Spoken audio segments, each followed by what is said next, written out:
Contado por el neuropediatra, episodio 16 de la tercera temporada. Bienvenido a Contado por el neuropediatra, con el doctor Manuel Antonio Fernández. El programa donde aprenderás y comprenderás las claves fundamentales del aprendizaje, la conducta, desarrollo, la crianza y la educación de los hijos, así como sus dificultades y alteraciones, para prevenir problemas y evitarlos detectándolos de forma precoz, para actuar de la forma más adecuada, lo más rápido posible y así tratarlos y corregirlos. Todo esto guiados y acompañados por Manuel Antonio Fernández, el neuropediatra.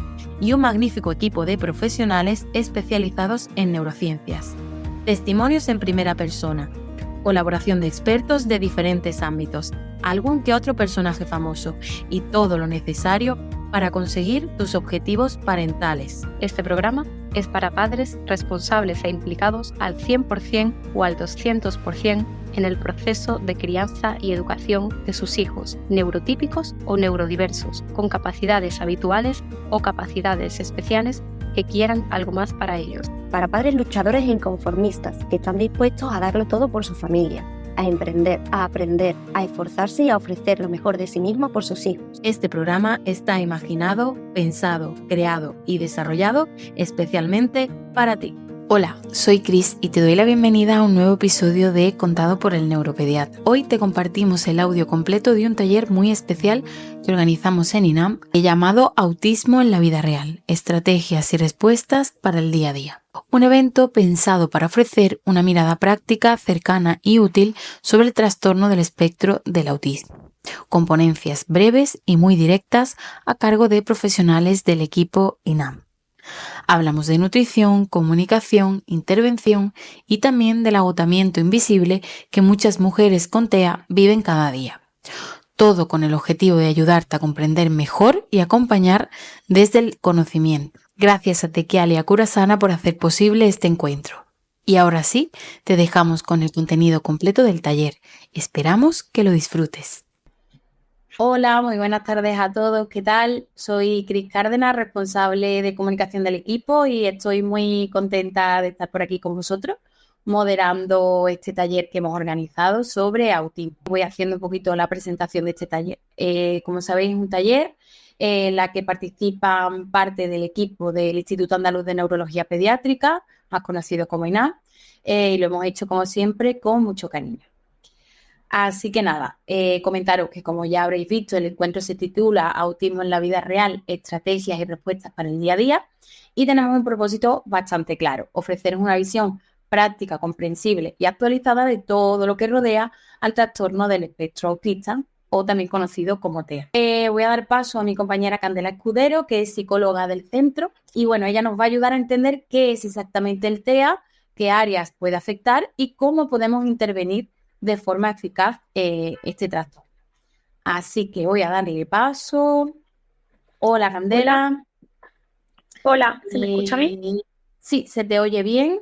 Pues nada, como bien ha comentado mi compañera, voy a hablar a continuación del TEA en profundidad, de las áreas afectadas y de las claves para la intervención. Aunque ya también me ha presentado muy bien Cris, vuelvo a presentarme de forma muy breve. Me llamo Candela Escudero, para quien no me conoce. Estudié el grado de Psicología en la Universidad de Extremadura y realicé mi práctica del máster en Psicología General Sanitaria, que lo hice en la Universidad Internacional de La Rioja, aquí en el centro. Y a día de hoy pues continúo formándome y especializándome en la rama de neuropsicología. A modo de introducción, me gustaría mencionar que el TEA, el trastorno del espectro autista, es un trastorno del neurodesarrollo que se manifiesta en los primeros años de vida de una persona y que afecta a la estructura y al funcionamiento del cerebro. Me gustaría recalcar que no se trata de una enfermedad, sino de una forma diferente de procesar la información y de percibir el mundo, y que no tiene una causa única, pero está relacionado con factores genéticos y ambientales. Además, también me gustaría señalar que el TEA afecta sobre todo a las áreas de comunicación, el lenguaje, la flexibilidad del pensamiento y la conducta, siendo importante la intervención temprana para un buen desarrollo posterior de las habilidades y de la autonomía de las personas. En cuanto a las áreas afectadas, son 3 las áreas que se ven afectadas en el TEA. En primer lugar, la comunicación y el lenguaje. En segundo, la interacción social y las conductas de intereses restringidos y repetitivos. Aquí me gustaría pararme a señalar que estas áreas no se ven afectadas en todas las personas de la misma forma. Es decir, podemos encontrar a personas con TEA que tienen más afectadas el área de la comunicación y el lenguaje, otras en cambio que tengan más afectada la parte de la interacción social, u otras que tengan afectadas de la misma manera estas 3 áreas. En cuanto a la primera área, comunicación y lenguaje, podemos encontrar a personas con TEA que desarrollan el lenguaje oral hasta otras que se comunican con sistemas alternativos y aumentativos de comunicación, que esto lo veremos un poco mejor en la parte de intervención. Hay distintas formas en las que el TEA afecta a la comunicación, desde dificultades en la comunicación no verbal, dificultades en la comunicación verbal, que básicamente pues las dificultades para entender y expresar mediante gestos, expresiones faciales, sonidos y palabras. También podemos encontrar dificultades en la pragmática, que son las dificultades en la comprensión de bromas, los dobles sentidos, ironía, puesto que las personas con TEA tienden a una comprensión muy literal del lenguaje. Y también podemos encontrar las ecolalias, que es básicamente pues repeticiones verbales. En cuanto a la interacción social, pues la interacción social es la clave para el desarrollo de las habilidades de comunicación social. Y aquí podemos encontrar alteración de la atención conjunta, que es básicamente compartir mediante la mirada, gestos y palabras, pues estímulos de interés. Y la atención conjunta es un aspecto clave para la participación social. También dificultades para entender e interpretar las emociones ajenas y propias. Y dificultades para responder e invitar a la interacción con los demás. En cuanto a las conductas e intereses repetitivos y restringidos, pues como he comentado anteriormente, este es un rasgo clave del TEA y se manifiesta en bien estereotipias, que son movimientos repetitivos, pues por ejemplo aleteo de manos o balanceo, las hiperfijaciones, que son intereses restringidos a temas específicos, pues por ejemplo una persona que su único interés durante un periodo de tiempo esté limitado a, por ejemplo, hablar de dinosaurios, o mapas, números, y las resistencias a cambio, que vienen a ser las dificultades pues, para modificar, por ejemplo, las rutinas o probar cosas nuevas. En cuanto a las claves para la intervención, lo vamos a hacer de la misma forma que las áreas afectadas, es decir, vamos a ir viéndolo según las áreas afectadas, pues comunicación y lenguaje, interacción social y conductas de interés restringidos y repetitivos. Aunque aquí también me gustaría pararme para decir que es importante generalizar todo el aprendizaje a los diferentes contextos, es decir, que, por ejemplo, lo que una persona aprenda en la sesión de terapia, pues es muy importante que lo lleve a otros contextos, como puede ser pues, en casa, con familia, en colegio, los compañeros, en el trabajo, etc. En cuanto a la comunicación y el lenguaje, hay diferentes estrategias, pero principalmente nos centramos bien en funciones y en modalidades. En funciones quiere decir que para qué se comunican, pues para pedir algo, compartir, rechazar, y las modalidades, pues cómo se comunican. Pues mediante el lenguaje verbal, gestos, por ejemplo, hacen el gesto de alcanzar cuando quieren algo, o mediante un contacto ocular, pues por ejemplo, miran lo que quieren y después te miran a ti para que se lo alcancen. Los sistemas alternativos y aumentativos de comunicación, que era lo que comentábamos anteriormente, pues esto es básicamente el uso de pictogramas, lengua de signos, sistemas de comunicación por intercambio de imágenes, que esto viene a ser a que aquí, por ejemplo, la persona tiene un panel con diferentes, por ejemplo, pegatinas con sus intereses o con diferentes pictogramas, por ejemplo, pues para pedir ayuda, para rechazar algo. Y la persona con TEA debería quitarlo y entregárselo a su persona de referencia para transmitir pues qué es lo que quiere decir. O también están los comunicadores electrónicos, que son, por ejemplo, pues aplicaciones en tablets, móviles, etc. El modelado del lenguaje, que es para trabajar la expresión y comprensión. Pues, por ejemplo, el niño señala un perro de peluche porque quiere cogerlo. Pues tú mientras lo coges, le indicas en voz alta el nombre para que él lo repita. Y el trabajo del léxico y de la estructuración del lenguaje. Aquí también es muy importante señalar que hay que adaptar el lenguaje al nivel de comprensión de la persona. En cuanto a la interacción social, pues partir siempre de los intereses de la persona a la hora de trabajar. Crear situaciones de interacción con adultos y con iguales. El trabajo de las emociones, así como la autorregulación emocional. Y el trabajo y fomento de la atención conjunta. Y por último, el trabajo de la imitación. También el trabajo de los diferentes tipos de juegos, que aquí me gustaría pararme a hablar del juego de reglas, el juego funcional y el juego simbólico. El juego de reglas es básicamente pues, aquellos juegos en los que tienen que comprender y respetar normas, como por ejemplo puede ser el juego del virus. El juego funcional, que aquí esta parte está más enfocada a niños de muy temprana edad, pues, por ejemplo, para que aprendan a utilizar el juguete como debería usarse. Por ejemplo, pues que el coche rueda por el suelo y no a que se limiten a darle la vuelta al coche y a rodar las ruedas con la mano. Y el juego simbólico, que es para el fomento de las habilidades del lenguaje y de la imaginación. Pues, por ejemplo, coger a un muñeco y ser capaz de ponerlo a comer y después ponerlo a dormir. También me gustaría recalcar que me he parado a hablar sobre estos diferentes tipos de juegos porque es importante que si trabajamos el TEA desde edades tempranas, pues tenemos que tener en cuenta la importancia del juego, ya que es la manera de interaccionar que tienen los niños. En cuanto a las conductas e intereses repetitivos y restringidos, es importante la adaptación del entorno, entornos que sean predecibles y seguros. Pues, por ejemplo, anticipando todo aquello que se vaya a realizar o vaya a suceder. Pues, por ejemplo, una forma puede ser con horarios visuales donde vean la rutina, cada paso que tienen que dar, o si hay un cambio de la misma, pues que también puedan verlo en ese horario visual. Dar espacios y tiempos para la autorregulación, trabajar la tolerancia a estímulos sensoriales, el trabajo específico sobre conductas disruptivas, el trabajo de la preocupación conjunta para abrir así el foco de interés de la persona TEA hacia otras personas o hacia otras cosas. Y también tareas que impliquen flexibilidad cognitiva. Por último, me gustaría señalar que es muy importante trabajar todo esto acompañado de habilidades cognitivas en el caso de que fuera necesario. Pues, por ejemplo, si hay que trabajar la atención, la memoria, funciones ejecutivas, como puede ser todo el tema de la planificación y organización.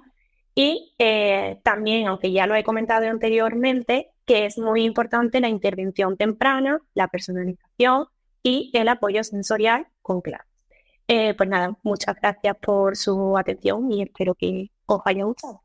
Genial, Candela. Muchas gracias a ti. Genial. Bueno, pues espero que esta primera puesta a punto, puesta al día sobre el TEA os haya servido y os haya sido útil de parte de nuestra compañera Candela.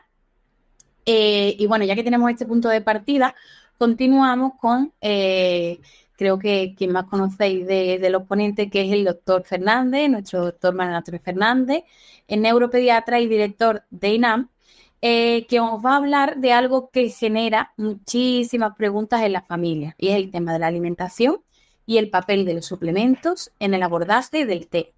Así que damos paso a Manuel. Muy buenas. Estupendo, pues te dejo con la presentación.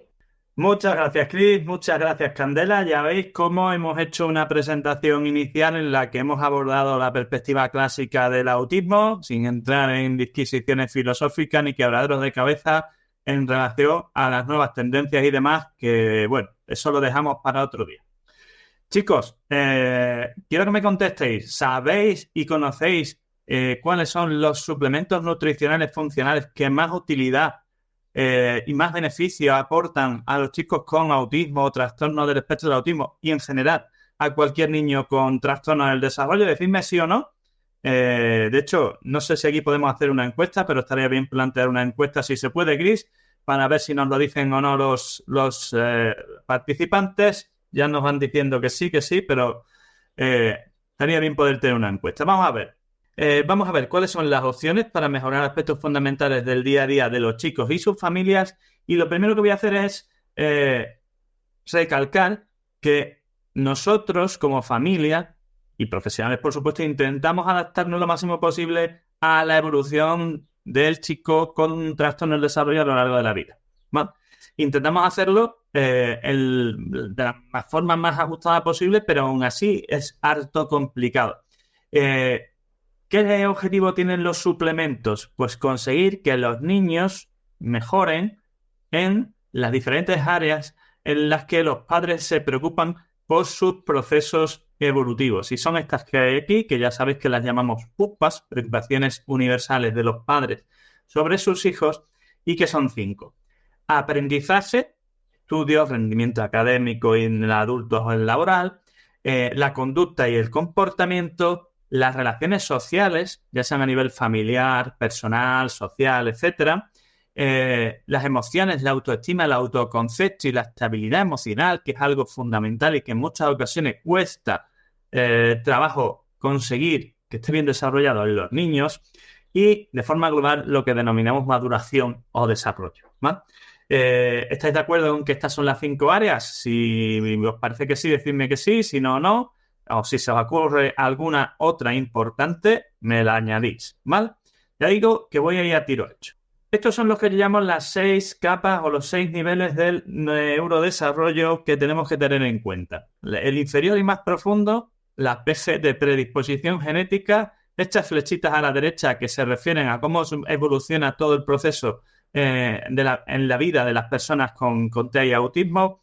Y siempre digo que la predisposición genética son los planos con los que construimos nuestro edificio, y aunque los genes no cambien a lo largo de la vida, sí cambian cómo se leen, cómo se expresan, cómo se interpretan. Con esos planos construimos el edificio, que es la estructura cerebral, por eso es C ahí. Ese edificio, cuando se va construyendo, lo que hace es rellenarse con todo lo que son cableados, tuberías, etcétera, que son las instalaciones. Esas instalaciones, entre otras cosas, lo que incluye son los circuitos cerebrales, y esos circuitos cerebrales, cuando empiezan a funcionar, generan una actividad eléctrica. Estos 4 niveles inferiores son los que determinan el funcionamiento de los 2 superiores. Estos inferiores son los neurobiológicos, los 2 superiores los neuro y psicológicos, que básicamente lo que hacen es valorar o abordar los aspectos relacionados con la neuropsicología, los patrones neuropsicológicos,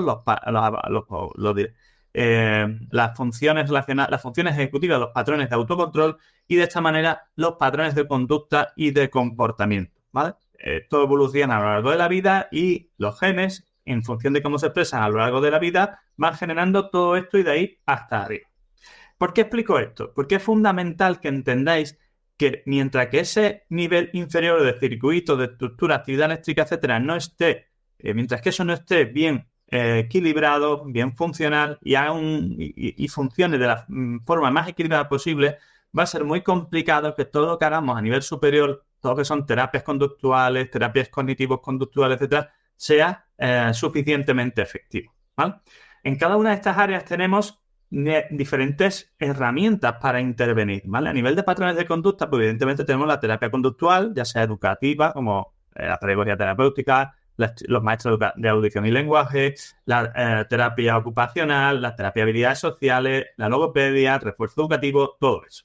A nivel de patrones neuropsicológicos tenemos la terapia puramente cognitiva, mecanismos de regulación de la función ejecutiva, ¿vale?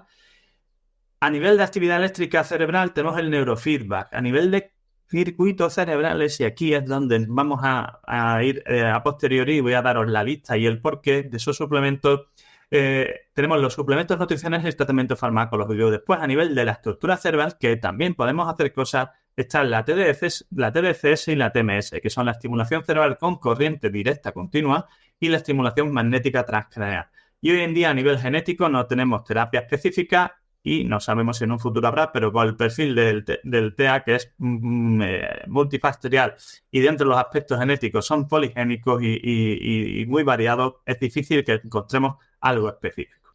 Este esquema que hay aquí, básicamente lo que muestra es el funcionamiento de cualquiera de los tipos de circuitos que tenemos en nuestro cerebro, ¿vale? Cuando un circuito cerebral funciona bien, nuestro sistema adquiere un funcionamiento en bucle, en círculo, ¿vale? En círculo cerrado, además. Mi primera neurona envía neurotransmisores a la segunda, esta genera una respuesta a ese envío de neurotransmisores, y esos neurotransmisores vuelven a la primera, ¿vale? El envío de la primera a la segunda depende de cuál sea el estímulo que ha recibido la primera, es decir, nuestro lóbulo frontal o cualquier área del cerebro recibe un estímulo, las neuronas que están ahí se activan más o menos, y esas neuronas lo que hacen es mandar neurotransmisores al resto de áreas para activar el funcionamiento o inhibir, dependiendo del caso, de la siguiente neurona. Y la respuesta a estos estímulos pues dependerá de cómo sea el estímulo y de cómo funcione el mecanismo. El sistema funciona bien en el circuito azul, circuito cerrado de ida y vuelta, sin pérdidas y sin fuga. ¿Cómo funciona abajo? Pues veis ahí que la diferencia entre el naranja y el azul es que el de abajo tiene una fuga, ¿vale? Este circuito y este esquema me sirve tanto para explicar los problemas que podemos ver de función ejecutiva en el TDAH, como de regulación de serotonina en la depresión, en la ansiedad, etcétera. Y es lo que nos justifica es que todos estos circuitos que sabemos cómo son las estructuras funcionales en los niños con trastornos del desarrollo, porque son las mismas que en cualquiera de nosotros, pero con esta fuga, ¿vale?, nos permita saber qué podemos hacer a nivel médico, tanto a nivel de tratamiento como de suplementos, ¿vale? Porque básicamente lo que necesitaremos nosotros hacer es que el circuito de abajo funcionara de la forma más parecida posible en el de arriba. Es decir, conseguir que el estímulo que genera mejor dicho, que la respuesta que genera el estímulo que llega a las primeras neuronas sea suficientemente intenso para que el nivel de neurotransmisores que sale y que llega a la segunda sea el normal, el que se debe, como si esa fuga no estuviera ahí, ¿vale? Y digo como si esa fuga no estuviera ahí porque el objetivo no es solo taponar la fuga, el objetivo es que al final de esa segunda neurona llegue el número de neurotransmisores que debiera llegar en función de la intensidad del estímulo que se ha recibido en la primera, ¿vale? Si el estímulo es de 100, pues que lleguen 100 a la segunda, que el estímulo es de 50, 50, que el estímulo es de 200, 200. ¿Por qué? Porque si no se producen dificultades en los mecanismos de regulación cerebral, ¿vale? ¿Qué herramientas a nivel de suplementos o de tratamientos tenemos? Pues en la siguiente diapositiva está puesto y no me quiero alargar más. Podemos, punto primero, como veis ahí, taponar la fuga, pero esos son los tratamientos farmacológicos, de eso no vamos a hablar. Vamos a hablar de los suplementos, son aquellos que actúan en los siguientes niveles, ¿vale? ¿Cuáles tenemos?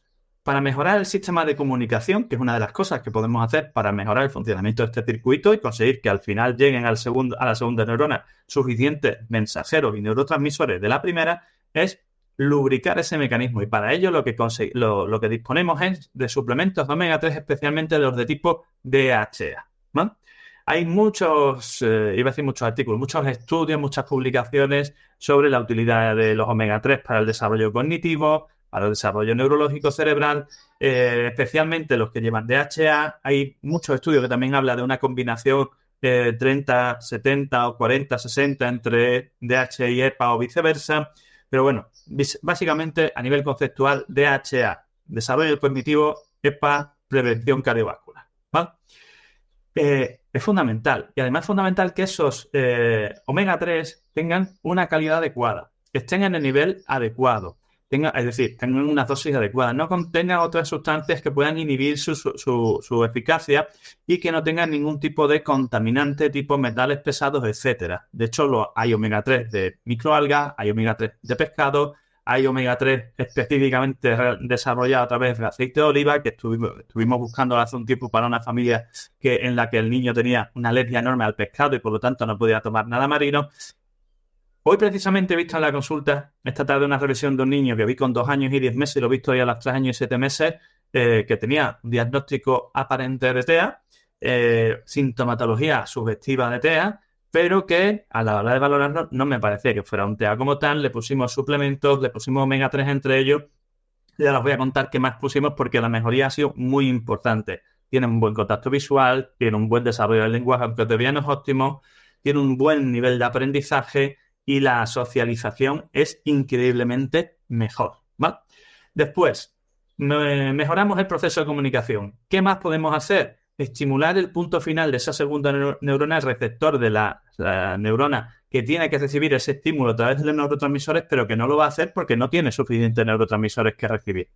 Entonces, hay sustancias nootrópicas que favorecen la actividad cognitiva, cerebral, etcétera, que se llaman nootrópicas. La puede haber naturales o la puede haber farmacológicas. Una de las más habituales que conoceréis todos vosotros es la cafeína o la taurina, que lleva el Red Bull y demás.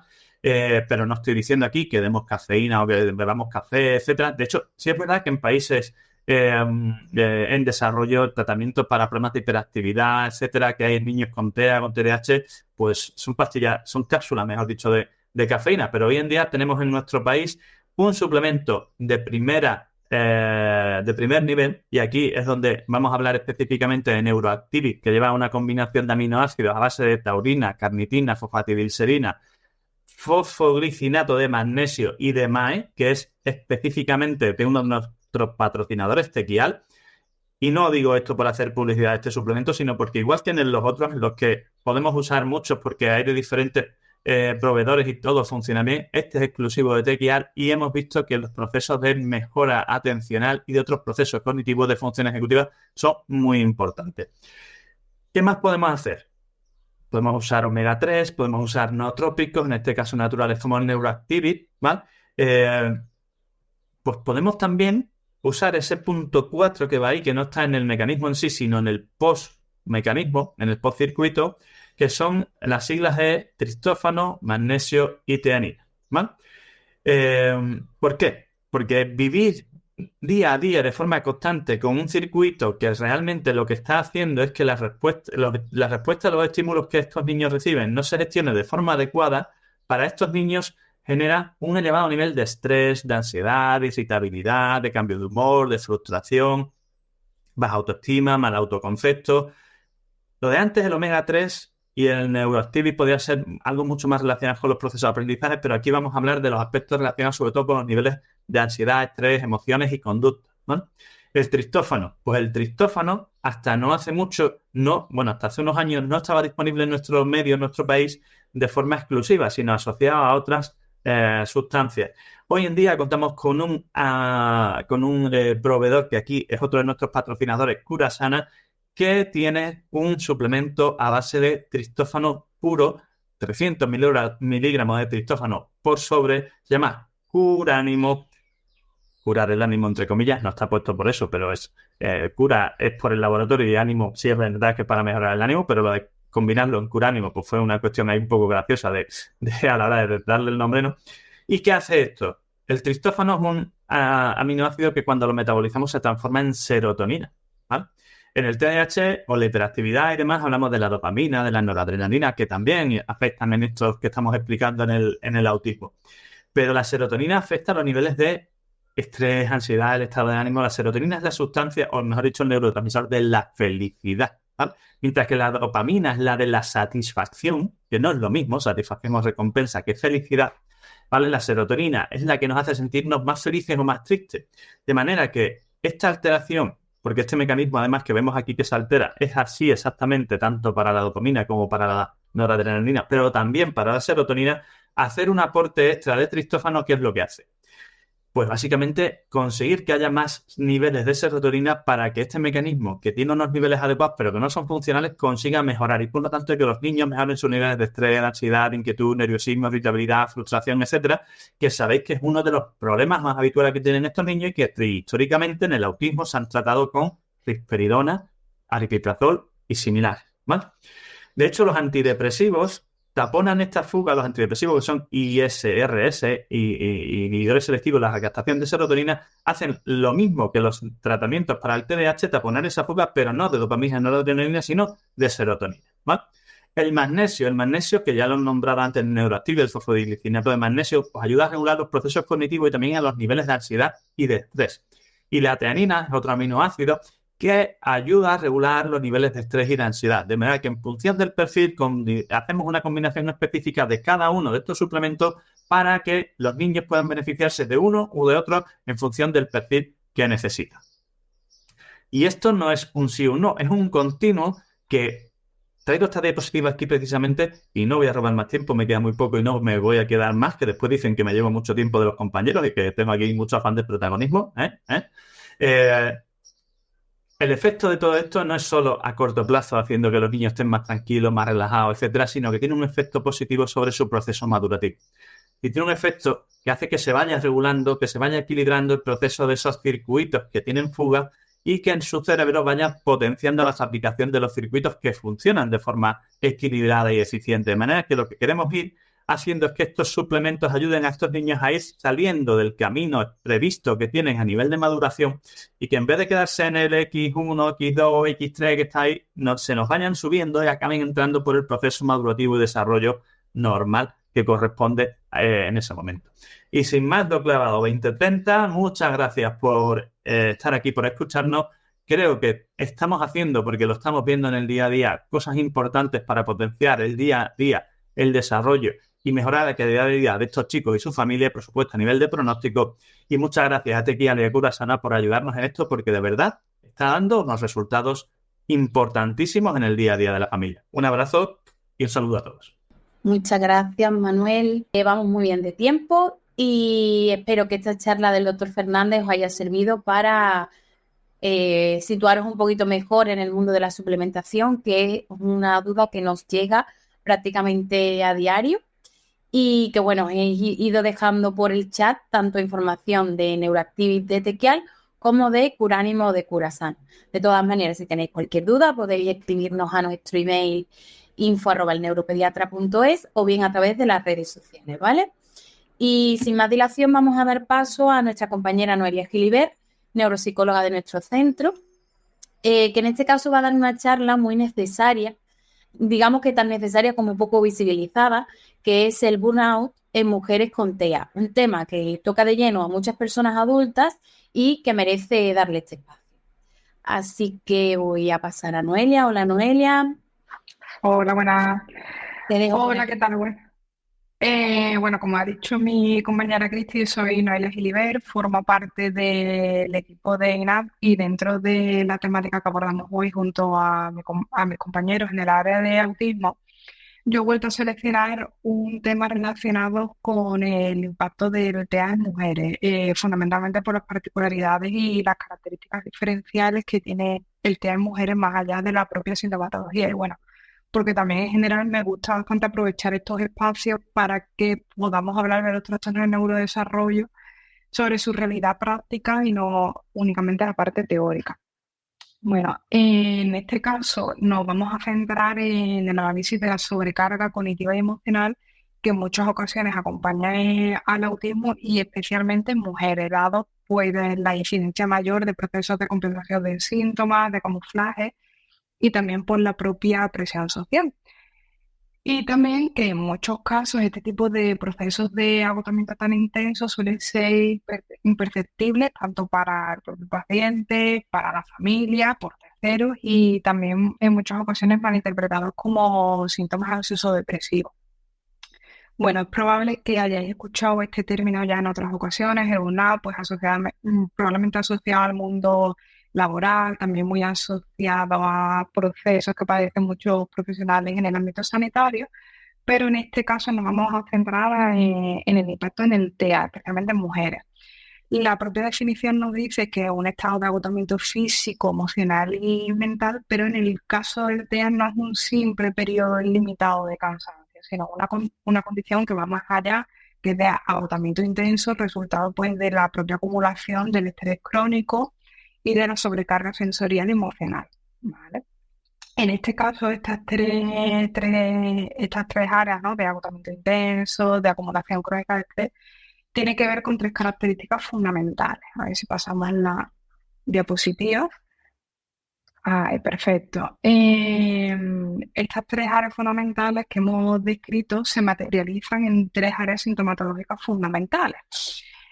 Por un lado, aparecen unas dificultades claras en las áreas de función ejecutiva. La persona empieza a presentar unas dificultades importantes para planificar, decidir, iniciar tareas y, en general, para desarrollar de una forma funcional las actividades básicas de la vida diaria.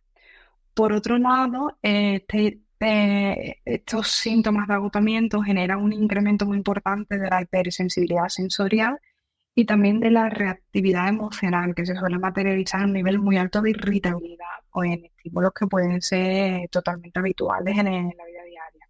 Y otros de los componentes más relevantes y que en muchas ocasiones son los que generan mayor dificultad cuando tenemos un periodo de agotamiento crónico, que tiene que ver con la retirada social, ¿vale? No por falta de interés de la propia persona en la interacción social, sino por necesidad de recuperación, ¿vale? Al final la persona lo que hace es que se encuentra tan saturada que trata de limitar la entrada de estímulos externos. Por ahí os dejaba una anotación de uno de los pacientes en un periodo de burnout en el que lo describe como un proceso en el que el cuerpo necesita pararse para protegerse a sí mismo. Si continuamos avanzando, ¿vale? Una de las partes importantes de esto es saber por qué realmente se produce este proceso. ¿Qué pasa dentro de la rutina habitual de un paciente con TEA, especialmente en mujeres, para que podamos llegar a este extremo de cansancio crónico? Hay muchos factores, ¿no?, como son la propia estimulación social, los propios estímulos sensoriales, la presión social, pero dentro del caso del perfil de TEA en mujeres tenemos que hablar del camuflaje. Creo que en alguna ocasión, cuando hemos hecho estos mini talleres, yo he hablado ya de los procesos de masking y de camuflaje en el TEA, pero volvemos a recordarlo, ¿vale? Es una estrategia por la que algunas personas con TEA son capaces de suprimir de forma temporal la sintomatología que caracteriza al TEA, ¿vale? Es decir, desarrollar habilidades de adaptación que le permiten enmascarar sus síntomas. Y buscan un poco parecer o generar un perfil neurotípico. Esto no elimina esas dificultades, las suprime durante un tiempo y además genera una carga añadida, que es el manejo del síntoma y el propio proceso de adaptación. Algunas de las pacientes con TEA que utilizan este proceso de adaptación tratan, por ejemplo, de imitar las expresiones faciales y el lenguaje corporal de otras personas neurotípicas, practican las respuestas sociales o incluso plantean continuamente en su mente temas de conversación antes de interactuar, suprimen las conductas repetitivas, las estereotipias, ¿no?, tan características del autismo. Incluso tratan de asumir roles sociales o comportamientos que consideran que son los esperados dentro de determinadas situaciones sociales. Entonces, fundamentalmente en mujeres lo que sucede es que este proceso que genera un nivel de desgaste tan alto y esa búsqueda continua de adaptación al entorno empieza a generar esos indicadores tan altos de estrés crónico. ¿Vale? Os he anotado ahí otra frase, ¿no?, que es como vivir con una máscara todo el día hasta que el cuerpo no puede más, ¿vale? Entonces esa búsqueda constante de encajar, de cumplir con los roles sociales hace que se empiece a generar esa situación de sintomatología de estrés. Si bien es cierto que esto puede ocurrir en cualquier persona con autismo, pero en mujeres este proceso de camuflaje cobra especial importancia. También creo que nos habéis añadido ahí en los comentarios del chat, no, una de las chicas nos decía que también tiene altas capacidades, también es un proceso muy habitual en las altas capacidades, ¿vale? Este proceso de camuflaje. Si continuamos avanzando, ¿vale? Lo que os comentaba previamente es por qué este proceso de estrés crónico, ¿no?, de burnout en el TEA, junto con este proceso de camuflaje, ¿por qué ocurre más en mujeres y menos en chicos? Pues la explicación es bastante sencilla. El proceso de camuflaje ocurre muchísimo más en mujeres, fundamentalmente por las expectativas y los roles de género en general. Cuando hablamos de cualquier trastorno de neurodesarrollo, sabemos que hay ciertos sesgos diagnósticos y que generalmente los indicadores diagnósticos en trastornos de neurodesarrollo son mucho más altos en varones. Fundamentalmente porque las mujeres buscan más una adaptación al entorno, un encaje social y tienen una capacidad, una habilidad mucho más desarrollada a la hora de controlar, suprimir su sintomatología. Entonces, ¿qué ocurre? Mujeres, esa propia característica hace que los diagnósticos en general sean más tardíos, por lo tanto, tardan muchísimo más tiempo, muchísimos más años en entender cuál es su perfil, cuál es la sintomatología que presenta y en darle respuesta a no haberse nunca sentido igual que el resto. Eso hace que todos esos síntomas, ¿no?, de frustración, de ansiedad, de agotamiento se cronifiquen en el tiempo. Por otro lado, una de las cuestiones muy habituales en mujeres con TEA es la presión en los procesos de adaptación, ¿vale?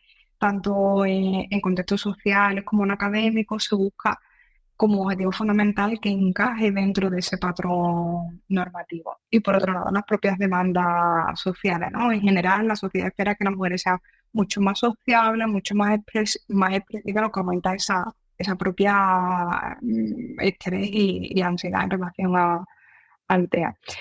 Sí que es verdad que es una condición que es bastante común, pero como hemos señalado, no es tan fácil poder identificarla, ¿no? Porque habitualmente esperamos que una persona con un diagnóstico de TEA tenga procesos de desajuste emocional, tenga periodos de retirada social, tenga periodos de una mayor hipersensibilidad sensorial, pero como personas no implicadas ya sea en el abordaje terapéutico, profesional, incluso familiar de mujeres con TEA, es imprescindible que conozcamos este proceso. ¿Por qué? porque en muchos casos la vía que utilizamos para conseguir abordar este tipo de dificultades, ¿no? Que una persona con un diagnóstico de TEA tenga una adaptación lo más adecuada al entorno es tratar de fomentar el contacto social y la exposición a estímulos sensoriales. Y en el caso del burnout, cuando ocurre este proceso, está totalmente contraindicado. Lo ideal en este tipo de situaciones, ¿no?, de estrés crónico es reducir la carga social, reducir la carga emocional y también limitar de una forma muy clara la exposición a estímulos sensoriales. La idea en estos casos es, en el momento que detectamos posibles indicadores de estrés, es reducir toda la entrada de input sensorial y social para que consigamos que la persona pueda tener un control sobre esas necesidades y un descanso real de esos estímulos que le están generando el nivel de estrés tan alto. Entonces, como digo, habitualmente siempre a nivel terapéutico buscamos que aumentemos la interacción social, aumentemos esa exposición a estímulos sensoriales. En este caso, debemos intentar conseguir todo lo contrario, buscar un periodo de tranquilidad y seguridad para la persona para que consiga nuevamente tener un buen control sobre sus habilidades.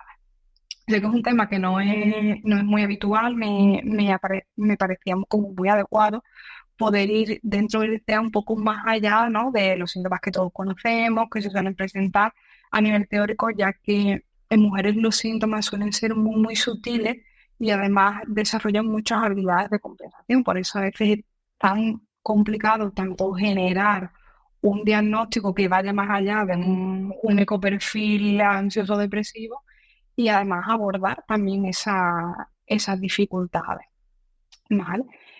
No sé si tenéis dudas, si me queréis también preguntar algo por el chat, también para que yo pueda ir comentando luego, una vez que termine mi compañera también su taller, y luego pues estaré encantada de responderos esas dudas. Dejo que mi compañera continúe, espero que os haya gustado este tema y que podamos también seguir ampliando un poco del perfil de TEA en mujeres en próximos talleres. Gracias, Noelia. Bueno, me parece que era un tema diferente y un tema bastante necesario resaltar porque, como bien sabemos, cada vez tenemos más diagnósticos de TEA en mujeres en adultas, que además me ha llamado la atención un comentario que había por ahí que lo confunden con depresión crónica, también muy habitual, por lo que nos comentan nuestras profesionales, también confundirlo con los temas de ansiedad. Y ahora vamos por la cuarta y última ponencia, en este caso es nuestra compañera Carla Carvalho, neuropsicóloga también de nuestro centro, que en este caso ella nos va a ofrecer herramientas útiles para fomentar la comunicación con niños con TEA, un poco más allá de lo que es el lenguaje verbal. Digamos que nos vamos a centrar en toda esa comunicación. Así que le doy paso a Carla. Buenas tardes, Carla. Buenas tardes a todos. Lo primero, espero que se me escuche bien en contraposición con otras ocasiones. Creo que hemos tratado de... Creo que hemos tratado de conseguido. Perfecto. Bien. Bueno, en ese caso, darle las gracias a Cristi, que bueno, ha estado con el apoyo tecnológico para que, bueno, en esta ocasión me escuchéis adecuadamente. Y como ha comentado ella, esta última ponencia va a ver cómo fomentamos la comunicación de estos niños y niñas con TEA, ¿no? Una de las cuestiones que me gustaría plantearos, y me gustaría que todos participéis por el chat, es haciendo la siguiente pregunta. ¿Creéis que la comunicación y el lenguaje son sinónimos? Vamos a ver un poquito lo que vais contestando por el chat y poco a poco a lo largo de toda la ponencia iré desgranando esta cuestión y espero que quede un poquito más claro. Así que si podéis ir contestando los que estáis conectados de si creéis que ambos son sinónimos, os lo agradezco en el alma. Vale, por aquí nos dicen que no, por aquí también nos dicen que no.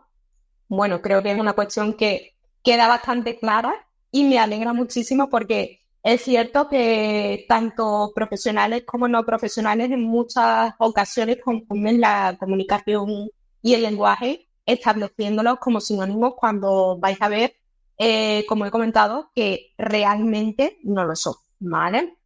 De hecho, como podéis ver en la diapositiva, cuando hacemos alusión a la comunicación, hacemos referencia a un proceso mediante el cual las personas transmiten información, emociones, necesidades y un largo etcétera. Esta comunicación puede ser verbal, como la que yo estoy llevando a cabo en estos momentos, o de tipo no verbal, a través de miradas, gestos, sonrisas y un largo etcétera, ¿no? Por lo tanto, en este sentido, cabe destacar que todas las personas nos comunicamos, aunque no todos lo hacemos del mismo modo, ¿vale? Esto es muy importante tenerlo en cuenta, ya que como veremos en el caso, si nos trae hoy a colación con los niños con trastornos del espectro autista, veremos que en muchos casos hay TEAs que se denominan TEAs no verbales, ¿vale? Pero eso no quita que ellos no se comuniquen. Lo que hacen es que se comunican de forma diferente a lo que estamos acostumbrados, ¿vale? ¿Cuál es la diferencia entre el lenguaje? Pues bien, el lenguaje es un sistema estructurado de signos que usamos la mayoría de las personas, ¿vale? Normotípicas para comunicar. Pero como ya hemos explicado, no es el único medio a través del cual nos podemos comunicar, ¿vale? Por lo tanto, podríamos decir que el lenguaje es una parte o una herramienta de la comunicación, pero no la única. Como ya hemos explicado en la diapositiva anterior, los niños con trastornos del espectro autista, así como otras patologías, pueden tener lenguaje, pero no saber comunicarse. Esto es muy típico en los niños que tienen muchas ecolalias, ¿vale? De hecho, estos niños lo que hacen meramente es repetir, pero su comunicación no es funcional, ¿vale? Esto tenemos que tenerlo en cuenta porque muchas veces, aunque las comparaciones son odiosas, ¿vale? Aquí en consulta nos encontramos casos de que se compara a un niño con otros, son niños que sí, que efectivamente presentan el lenguaje articulado, el lenguaje oral, pero su comunicación no es funcional, con lo cual debemos poner sobre una balanza si realmente nos compensa que un niño tenga ese tipo de lenguaje o que no, que al final establezca una comunicación funcional y quizás no lo tenga, ¿vale? Por lo tanto, ¿cómo podemos favorecer la comunicación desde casa? Pues bien, como podéis ver en la diapositiva, hay millones de herramientas, métodos, instrumentos que podemos llevar a cabo nosotros desde una perspectiva, digamos, natural, como es el contexto familiar, ¿vale? Que pueden favorecer, digamos, lograr una comunicación mucho más efectiva y, lo más importante, una comunicación funcional. Porque como ya hemos dicho y hemos explicado en la diapositiva anterior, ¿no? Hay muchos niños con trastornos del espectro autista que son TEAs que se denominan de tipo no verbal, pero que al fin y al cabo, pues bueno, la comunicación que establecen es una comunicación no funcional, con lo cual tampoco nos beneficia demasiado, ¿no? Porque al final, bueno, sí, tienen un lenguaje que simple y llanamente es repetir lo que van escuchando a su alrededor, pero al fin y al cabo, cuando tienen que comunicar sus deseos y sus necesidades, pues no podemos interpretarlo porque al final tampoco tiene un medio de transmisión adecuado, ¿no? Por lo tanto, ¿cómo podemos favorecer la comunicación desde el contexto natural? Pues tenemos 5 herramientas clave o 5 instrumentos claves que nos pueden ayudar a favorecer desde el contexto familiar una comunicación funcional y efectiva, ¿no? Lo primero es moldear hacia una comunicación funcional. Como ya explicábamos en diapositivas anteriores, el lenguaje realmente no lo es todo. Si hay un lenguaje pero no hay una comunicación funcional, apaga y vámonos, ¿no? Tienes un niño que se dedica a repetir, pero al final y al cabo no sabes cuáles son sus necesidades, cuáles son sus intereses, por lo tanto tampoco es algo que nos beneficie en exceso, ¿no? También debemos crear oportunidades para la comunicación, ¿vale? Otra de las herramientas claves que tenemos a nuestro alcance, ¿no? Es los sistemas aumentativos o alternativos. De hecho, esto también me trataré de explicarlo adecuadamente porque, bueno, se han generado numerosos debates al respecto, ¿vale? Y es verdad que nosotros aquí dentro de consultas, pues bueno, también tenemos que nuestros propios debates de qué niños se pueden beneficiar de este tipo de sistemas, qué niños no. Bueno, y como todo en la vida, pues hay niños a los que les puede resultar ventajoso y otros niños a los que no, ¿no? También debemos saber reforzar toda forma de comunicación. Al final yo entiendo mucho la necesidad de esos padres o esos intereses de esos padres que quieren una comunicación basada en el lenguaje verbal, pero como ya hemos explicado en diapositivas anteriores, la comunicación es mucho más que ese lenguaje articulado. De hecho, nuestra propia compañera Cristi, cuando estaba presentando esta ponencia, ya nos adelantaba que el lenguaje y la comunicación, digamos, no son similares, ¿no? Y por último, y no por ello menos importante, el establecimiento de rutinas comunicativas, ¿no? ¿Cómo podemos moldear esa comunicación? Pues lo más importante es acompañar nuestras palabras con gestos claros, como por ejemplo señalar, mostrar, aplaudir. Muchas veces nos basamos, sobre todo con los niños más pequeños, en hablar, hablar, hablar y hablar, y nos olvidamos de esos pequeños gestos que apoyan mucho esa comunicación. También debemos seguir la mirada del niño o la niña que tengamos delante, ¿no? Aprovechar esas pequeñas oportunidades, de esos pequeños intereses del niño, para fomentar la comunicación. Muchas veces es verdad que, por ejemplo, suele ocurrir aquí cuando estamos en consulta en que nos hemos empeñado o hemos estructurado la sesión de una determinada manera de, pues voy a jugar con los bloques de madera y posteriormente con el libro y al niño le llama la atención el libro y nos empeñamos en que no, que lo primero son los bloques de madera. Pues quizás debemos aprovechar el seguimiento de esa mirada y fomentar a partir de esto oportunidades para esa comunicación. ¡Ay, mira, el libro de Peppa Pig! ¡Qué bonito! Pues aquí encontramos a Peppa Pig en la playa, ¿vale? Y así sucesivamente. También hay que poner palabras a nuestras acciones. Muchas veces, y en esto erramos mucho, ¿no? Y esto es uno de los consejos que suelo dar yo mucho a los padres de niños con trastornos del espectro autista, sobre todo aquellos de tipo no verbal, es que nos olvidamos muchas veces de ir narrando lo que está ocurriendo a nuestro alrededor y simplemente llevamos a los niños como marionetas, los ponemos en un sitio y posteriormente, sin decirles nada, pues los llevamos a otro, ¿no? Esto es una de las cuestiones que debemos evitar claramente. Además, también hacerlo a través de frases sencillas, claras y evitando hablar rápido.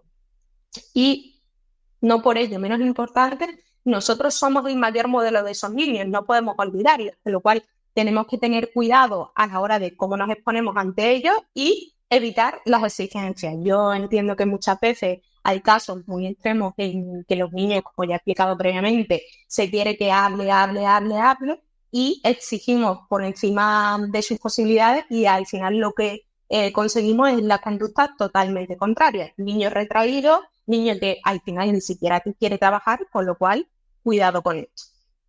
¿Cómo se crean las oportunidades para esa comunicación?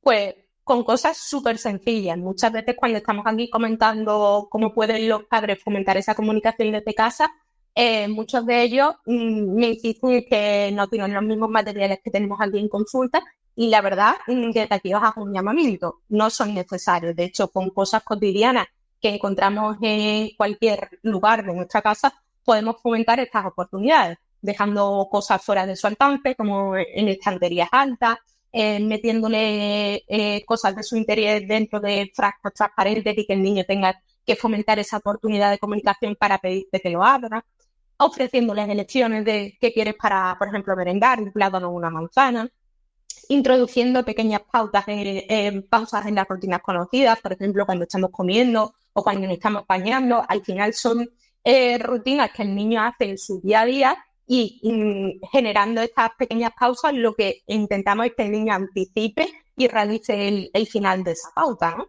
Usando objetos, sobre todo motivadores. Para eso tenemos que observar mucho al niño, ¿vale? Es verdad que, como he explicado anteriormente, muchas veces nos enterramos en, no, primero va el bloque de madera y luego el cuento, y a lo mejor lo que para él es atractivo es el cuento. Pues en este caso deberíamos dejar de lado esos bloques de madera y centrarnos en el cuento, ¿no? Y, por último, y esto sí que es verdad que la mayoría de los padres y profesionales pecamos, es en no resolver todo enseguida, ¿no? Tenemos una imperiosa necesidad en que el día a día al final es muy rápido, todas las tareas que hacemos en nuestro día a día están cuestionadas por el tiempo, ¿no? Y al final terminamos resolviendo muchas tareas que los niños por sí solos pueden resolver, con lo cual hay que dejarles su tiempo, que ellos exploren y que las puedan llevar a cabo por sí solos. Como ya explicaba también en su ponencia, en la actualidad hay muchos sistemas aumentativos, ¿vale?, para fomentar esta comunicación, ¿vale? En la diapositiva simplemente he traído a colación algunos de ellos, como son los pictogramas, los tableros de comunicación, la lengua de señas básica y los comunicadores electrónicos, ¿vale?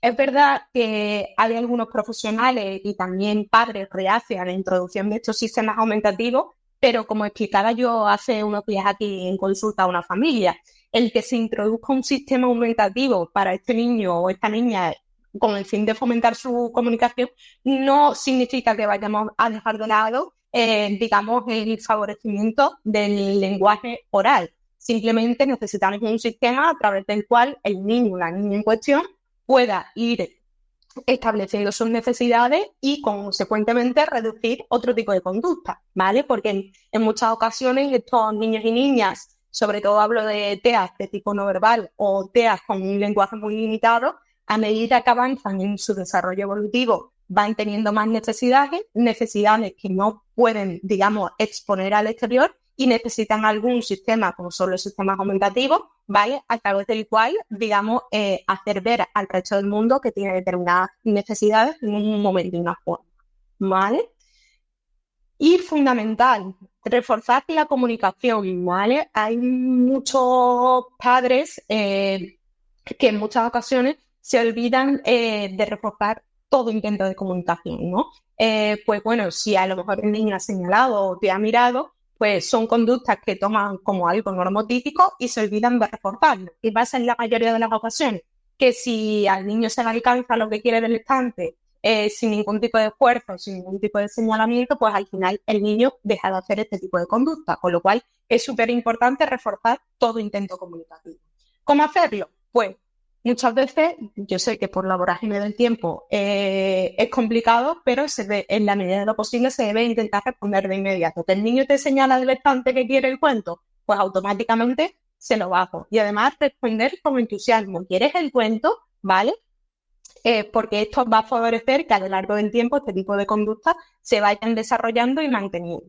¿Qué debemos evitar? Debemos evitar corregir todos los errores o ignorar, como digo, diferentes formas de comunicación. A veces los niños van señalando y padres y terapeutas, pues bueno, no prestan mucho atención a este tipo de conducta. En la medida de lo posible, como digo, debemos evitar todo este tipo de comportamientos.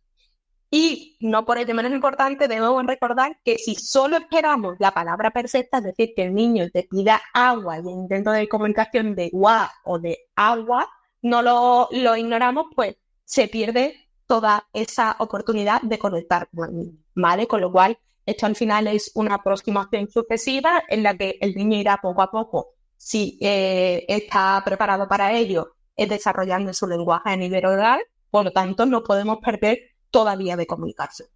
Y fundamental, el establecimiento de rutinas. ¿Qué son las rutinas comunicativas? Pues simple y llanamente aquellas actividades que se repiten todos los días.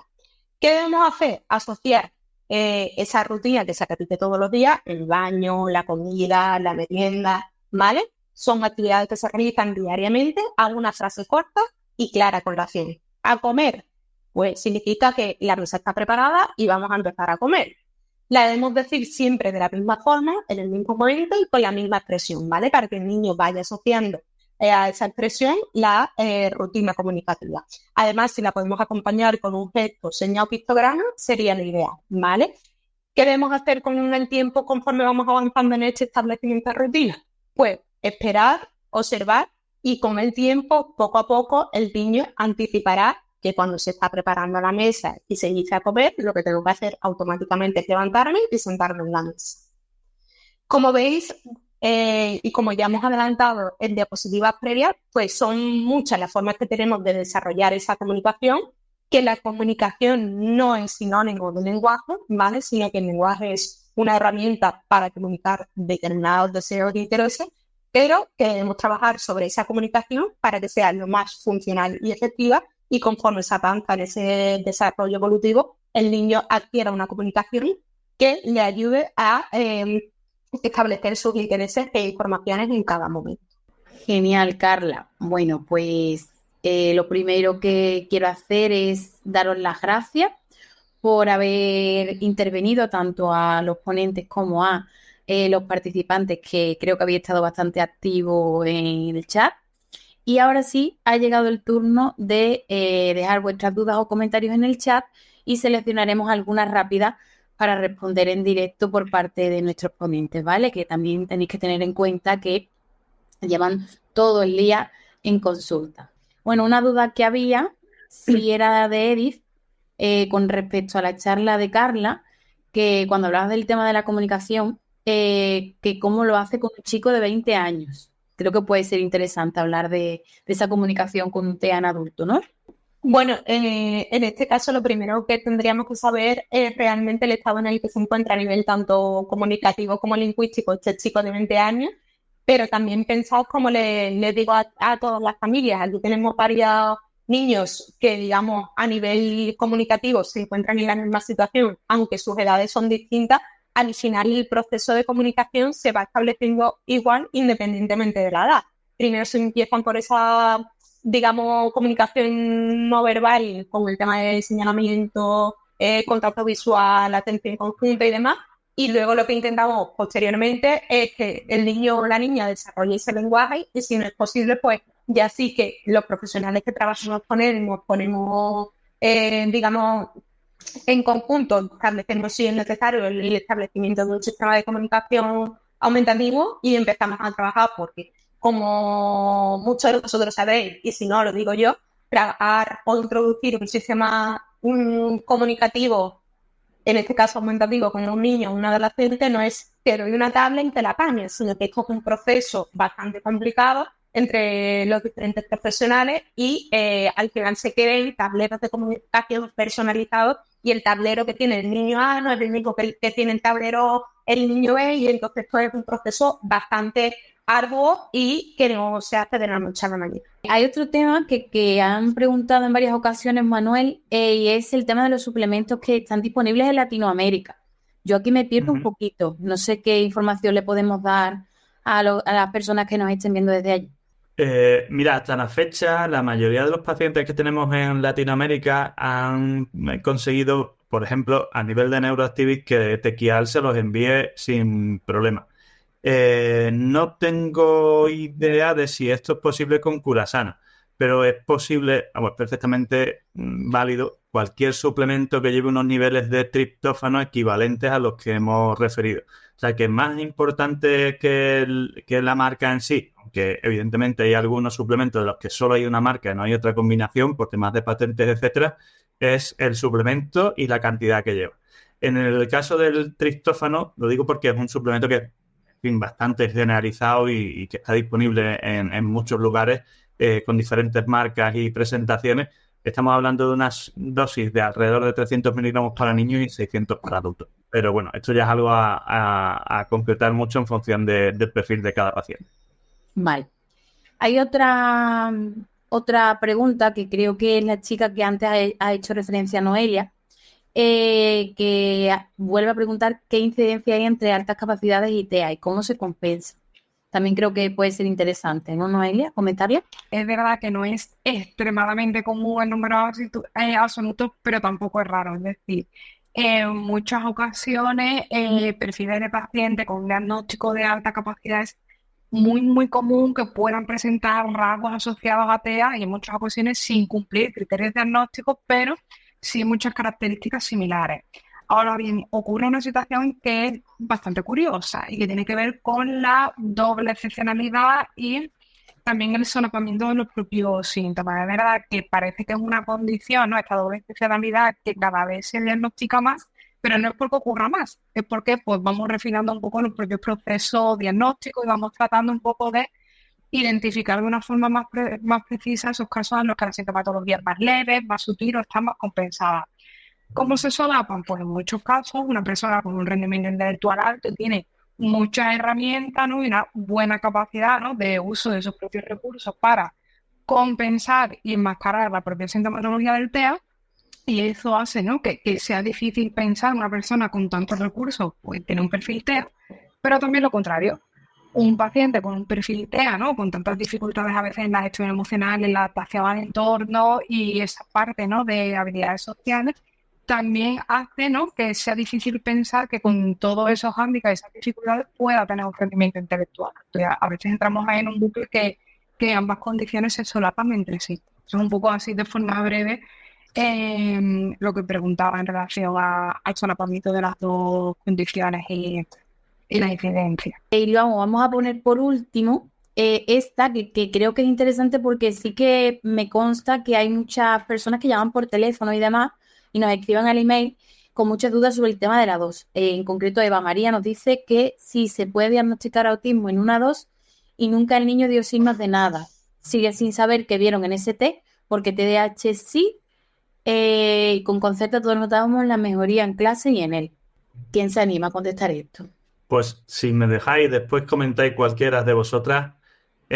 Hay dos aspectos fundamentales a aclarar aquí. El A2 o cualquier otra herramienta que usemos para hacer evaluación de síntomas, de TEA y de otros perfiles, son herramientas que nos dan información para completar un diagnóstico que debe ser clínico y que debe hacer el profesional. Es decir, nos puede aportar información de muy buena calidad y, de hecho, el ADIR y el A2 son hoy en día las dos herramientas que se consideran gold estándar para hacer una valoración de sintomatología sugestiva de TEA, pero no son las que dan el diagnóstico. El diagnóstico lo da el profesional.